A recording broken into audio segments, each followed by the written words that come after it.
Let's move on now. Syria here, taking a look at the new season. Obviously, it's very hard to knock Juventus off their top perch there. A big difference in odds. Napoli obviously came second, 79 points. Juventus with 90. Are we looking at it repeating here, Alex? With Juventus absolutely. winning? It's like, do we see any? Is there any transfers so far that makes you think any different? No, absolutely not. Not Inter, not Napoli, not AC Milan can either Roma or Atalanta can compete with Juventus right now. Juventus are too powerful. 1.5 the best odds that you can find right now. 1.55 with Betway for Juventus to win the trophy. I don't think that there is value there on that market. But we have other markets without Juventus finishing top 4 and so on. But yeah, Juventus will win another title for sure. All right, so Juventus. So let's get without Juventus. Who are we looking at second, third, and fourth place? Now, Alex, I know you had a little love affair with Atalanta. What do you make of Atalanta's chances this year and where they can finish? Again, it's the same thing like with Getafe from La Liga. Yeah. Atalanta are qualified in Champions League, if you want to believe it or not. So absolutely amazing season for Atalanta. Again, a lot of profit we did with Atalanta. I don't know where to put them. I don't think that they will repeat the top 4 position, because also Inter, also Napoli, Milan and Roma will make many transfers, I'm sure. Inter are looking to buy Lukaku from Manchester United right now. They are in discussions. Lukaku said that he wants to leave the Red Devils and he wants to sign with Inter. I'm sure that they will find the money after all to buy Lukaku there, and that's a great signing for the Italian football.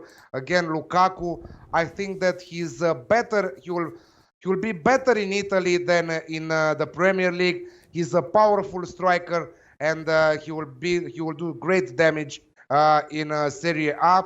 I don't think that Atalanta will finish in top 4.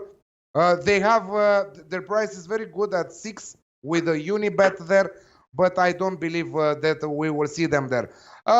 Inter, Napoli, Milan, and Roma.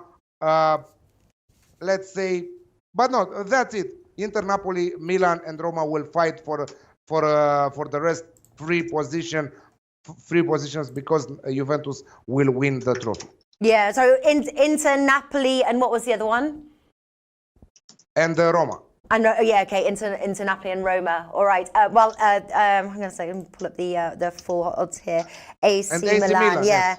Yeah. Well, bookies have AC Milan priced, don't they? Inter 1.22, Napoli 1.28. That's when we start to get some value. AC Milan 2.1, Roma 3.2. I have to agree with Alex there of giving Roma the sort of the first chance. Martin, obviously, it is a one-horse race. It doesn't make it, be nice if it was like the way that Premier League was, like right until the end. It's sort of gripping.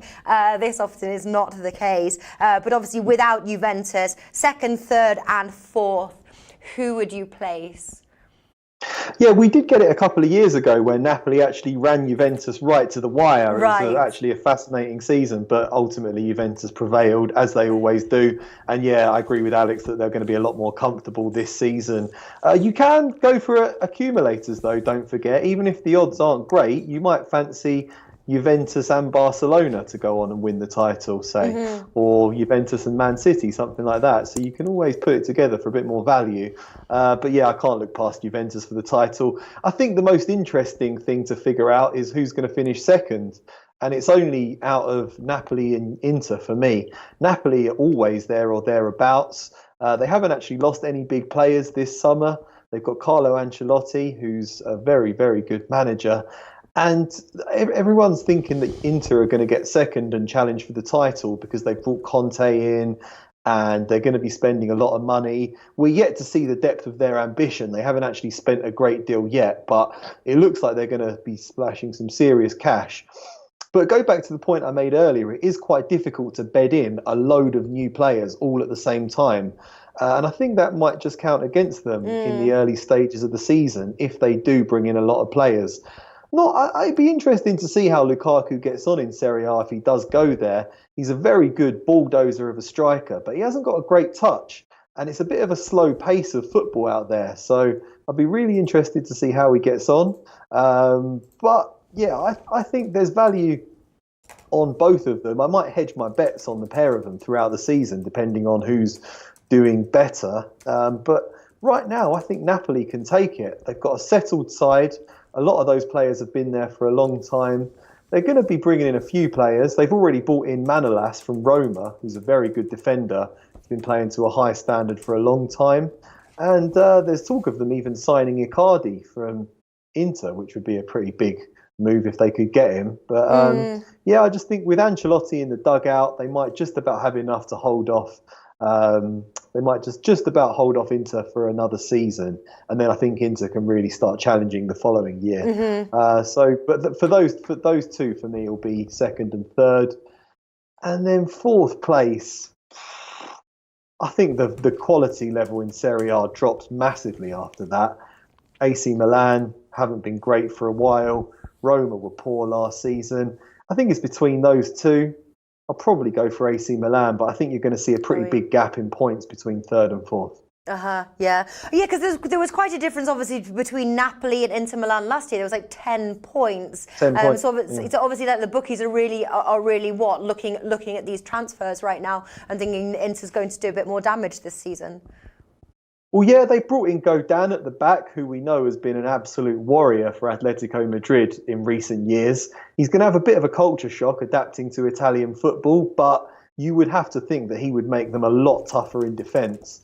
So that's a big signing. Then if they buy Lukaku up front, and, you know, he's looking at bringing in a fair few players, isn't he, Antonio Conte? You know, he's got a good reputation in Italian football. He did well as Italy manager. He won lots of titles for Juventus.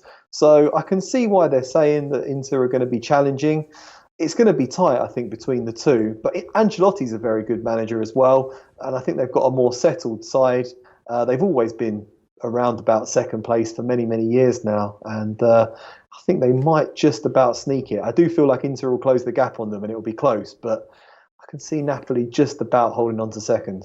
Okay, yeah, all right. So, anything else, Alex, that you would like to add for our Serie A future sort of preview for now?